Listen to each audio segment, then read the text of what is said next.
शनैश्चरम्।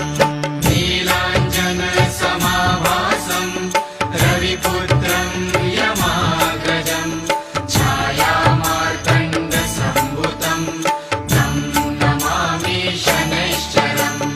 नीलाञ्जनसमाभासं रविपुत्रं यमाग्रजं छायामार्तण्डसम्भूतं तं नमामि शनैश्चरम्।